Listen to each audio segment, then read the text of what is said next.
ஓம் முருகா போற்றி, கந்தா போற்றி, கடம்பா போற்றி, கதிர்வேலா போற்றி, அறுபடை வீடு கொண்ட முருகப்பெருமானே போற்றி போற்றி. என் செல்லமே, இன்னும் 3 நாட்களில், அதாவது வரும் 3ஆம் தேதிக்குள் முத்தான 3 செய்திகள் உன்னை தேடி வரும். இந்த முருகப்பெருமான் சொல்வதை ஒரு 3 நிமிடம் கேட்டால் சந்தோஷமாக தூங்குவாய் என் செல்லமே. நான் சொல்வதை கேட்பதற்கு முன் பழனி முருகனுக்கு அரோகரா, கந்தா, கடம்பா, கதிர்வேலா என்று பதிவு செய்துவிட்டு இந்த முருகப்பெருமான் சொல்வதை கேள். நிச்சயமாக நல்லதொரு மாற்றங்கள் ஏற்படப் போகிறது. அந்த மாற்றங்கள் நிராகரிக்காமல் பெற்றுக்கொள்ள உன்னை நீ தயார்படுத்திக்கொள்.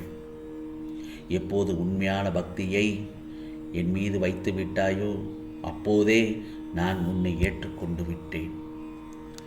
நீ அந்த நாட்களை நினைத்துப்பார். மிக தீவிரமான அன்புடன் முருகா முருகா என்று என்னிடத்தில் ஐக்கியமாகி இருந்தாய். இடையில் ஏற்பட்ட சில குழப்பங்களால் உனது எண்ணங்கள் விருப்பத்திற்கு மாறாக மாறியது. இதனால் கட்டுப்பாட்டை இழந்த ஓடிய வண்டியைப் போல் நடந்து கொண்டாய். என்னுடைய பிடியில் இருந்து எவரும் விலக முடியாது. உன்னை பலமுறை ஆபத்துக்களிலிருந்து சரியான நேரத்தில் உன்னை நான் காப்பாற்றியுள்ளேன். என்னை நீ நிராகரித்து விடாதே. இந்த முருகப்பெருமான் உன்னோடு தான் நான் இருக்கிறேன். உன் மனதில் ஏற்பட்ட குழப்பம், சலனம், இதனால் பலமுறை பாதை மாறி போக இருந்த உன்னை எனது பிடியில் வைத்து கொண்டிருக்கிறேன். எத்தனை பிரச்சனைகள், எத்தனை சண்டைகள், எவ்வளவு துயரங்கள் கடினமாக அனுபவித்தாய். எனக்கு தெரியாமல் இல்லை. ஒரு முடிவு இல்லாமல், கடிவாளம் இல்லாமல் அத்தனையும் உன்னை தொடர்ந்து வந்து கொண்டே இருந்தது. எத்தனை ஜென்மங்கள் ஆனாலும் உன்னையும் உன் குடும்பத்தையும் வழி நடத்துவேன். நீ கடந்து வந்த பாதையை மறந்துவிடு. உன் எண்ணங்களையும் தலையெழுத்தையும் மாற்றிவிட்டு பல வருடங்களாகிறது. பாவங்களை மன்னித்து இதோ நாளை காலை நல்லதொரு பொழுதாக விடிந்து புது வழியை உனக்கு காட்டப்போகிறேன். நல்லதொரு புது வாழ்வு தரப்போகிறேன். விரைவில் நல்ல செய்தி உன்னை வந்து சேரும்படி உனக்கு நான் அருள்பாலிக்கிறேன். ஆனால் அதுவரைக்கும் கொஞ்சம் நம்பிக்கையோடும் பொறுமையோடும் காத்திருக்க வேண்டும். இன்னும் 3 நாட்களில் முத்தான 3 செய்தி என்று சொன்னேன் அல்லவா? அந்த 3 நாட்களுக்குமே நீ கொஞ்சம் அவசரப்படாமலும் பொறுமையாகவும் இருக்க கற்றுக்கொள்ள வேண்டும். யாரிடத்திலும் கோபப்படாதே. ஏனென்றால் உன்னுடைய நேரம் அப்படி இருக்கிறது. யாரிடத்திலும் வார்த்தைகளை விட்டுவிட வேண்டாம் கோபப்பட்டு. ஏனென்றால் கோபமான சொல் பல பேருடைய நெஞ்சை துளைத்துவிடும். அவர்களுக்கு மனது வலித்துவிடும். அந்த சமயத்தில் நீ ஒரு கோபக்காரன் என்ற பட்டப்பெயர் உனக்கு சூட்டி விடுவார்கள். ஆகவே சூழ்நிலைகளுக்கு ஏற்ப வாழ்க்கையை அமைத்து கொள்வதுதான் வெற்றிகரமான வாழ்க்கையின் ரகசியமாக இருக்கிறது. வாழ்க்கையில் வெற்றி நிச்சயம். நான் சொல்வதை கேட்டு நடந்தால் தெளிந்த நீரோடை போல மனது தெளிவாக இருக்க வேண்டுமானால் சில அடிப்படை கொள்கைகளை கண்டிப்பாக கடைபிடிக்க வேண்டும். அது என்ன தெரியுமா? இருப்பதை எண்ணி மகிழ்ச்சி அடைவது, இல்லாததை எண்ணி ஏக்கம் கொள்வது. நான் சொல்வது சரிதானே? ஆம், வாழ்க்கையில் அனைத்தும் கிடைத்தால்தான் நான் மகிழ்ச்சியாக இருப்பேன் என்று எண்ணாமல், இந்த பிறவியில் எனக்கு இது கிடைத்ததே முருகப்பெருமானின் அருளால் என்று நினைத்து இருப்பதை வைத்து மகிழ்ச்சியாக வாழத் தொடங்கினால் நிச்சயமாக உன் வாழ்க்கையில் வெற்றி தானாக வந்து சேரும்.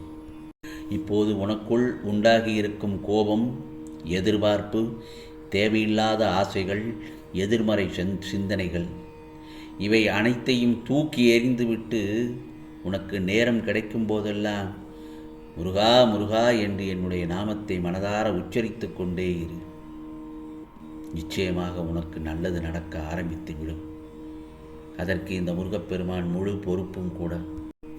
கெடுதலும் துரோகமும் செய்துவிட்டு அவர்கள் சந்தோஷமாக வாழ்கிறார்களே,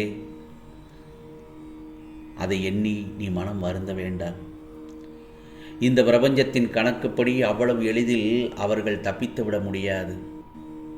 அவர்கள் செய்ததற்கான கர்மாக்களை நீ அனுபவித்த வலி வேதனைகளை விட பல மடங்கு அதிகமாக அவர்களும் அவர்களது சந்ததிகளுக்கும் அனுபவித்தே ஆக வேண்டும்.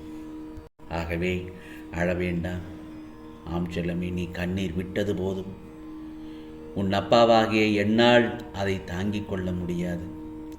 நீ என்னிடம் கேட்டது அனைத்தையும் உனக்கு கொடுத்து விட்டேன். உன்னுடைய மனவேதனைகளும் கஷ்டங்களும் நிச்சயமாக நாளை காலை பொழுதில் பறந்தோடி மறைந்துவிடும் என் செல்லமே. இன்று 3 நாட்களுக்குள் உனக்கான நல்ல செய்தி உன் செவிகளில் வந்து சேர்ப்பது இந்த முருகப்பெருமானின் பொறுப்பு. நிச்சயமாக நடத்தி காட்டுவேன். உன் எதிர்கால வாழ்க்கையை பற்றி வருடம் முழுவதும் யோசித்து கொண்டே உன் பொன்னான நேரத்தை வீணடித்து கொண்டிருக்கிறாய். அதை விடுத்து நிகழ்காலத்தில் என்னென்ன செய்தால் முன்னேறலாம், வெற்றி பெறலாம் என சில நிமிடங்கள் சிந்தித்து அதற்கான முயற்சியை இன்று தொடங்கு. உன் வாழ்க்கையில் நீ மிகப்பெரிய இடத்தை அடைவாய். அதற்கு இந்த முருகப்பெருமான் பொறுப்பு என் செல்லமே. உன் வாழ்க்கையில் நடக்கும் எல்லா விஷயத்தையும் அதிகமாக ஆராய்ந்து பார்க்காதே. உன் வாழ்க்கையை நிம்மதியாய் நீ வாழ முடியாது. சக மனிதர்கள் உட்பட எந்த ஒரு ஜீவராசிகளுக்கும் நீ துன்பம் விளைவிக்காமல் உன் இலக்கை நோக்கி சென்று கொண்டே இரு. உன் வாழ்க்கை சொர்க்கமயமாகும் என் செல்லவே. இன்று 3 நாட்களுக்குள் உனக்கு நல்ல செய்தி கிடைக்கும் என்று சொன்னேன். உன் நண்பர்களிடம் மிகவும் கவனமாகவும் எச்சரிக்கையுடனும் இரு. ஏனெனில் உன் எதிரிகளுக்கு உன் பலம் மட்டுமே தெரியும், ஆனால் உன் நண்பனுக்கோ உன் பலவீனமும் தெரியும். இதை நீ மறந்து விடாதே. உனக்கு நான் எச்சரிக்கை செய்கிறேன் என் செல்லமே. வாழ்க்கையில் தோல்விகள் மட்டுமே தொடர்ச்சியாக வந்து நாம் தோற்றுக்கொண்டோ இருக்கிறோமே என்று வருத்தப்பட வேண்டாம். அதை எண்ணி உன் மனதிற்குள்ளேயே நீ அழுது கொண்டிருப்பது எனக்கு தெரியும். அந்த எண்ணத்தை இன்றோடு தூக்கி எறிந்து விடு. நிம்மதியாக உறங்கு என் செல்லமே. ஏனென்றால் உன் தோல்விகள் அனைத்தையும் கடந்து நிச்சயமாக நாளைய பொழுதில் நீ வெற்றியை நோக்கி சென்று கொண்டிருக்கிறாய் என்பதை மறந்து விடாதே. உன் வாழ்க்கையில் இப்போது சூழ்ந்துள்ள இந்த இருள் நல்லதொரு விடியலை நோக்கித்தான் செல்கிறது என்பதையும் மறந்து விடாதே என் செல்லமே. ஆகவே எத்தனை தடவைகள் தோற்றாலும் எத்தனை தடைகளை வந்தாலும் உன்னை இழிவாக யார் பேசினாலும் கூட தளர்ந்து போகாதே.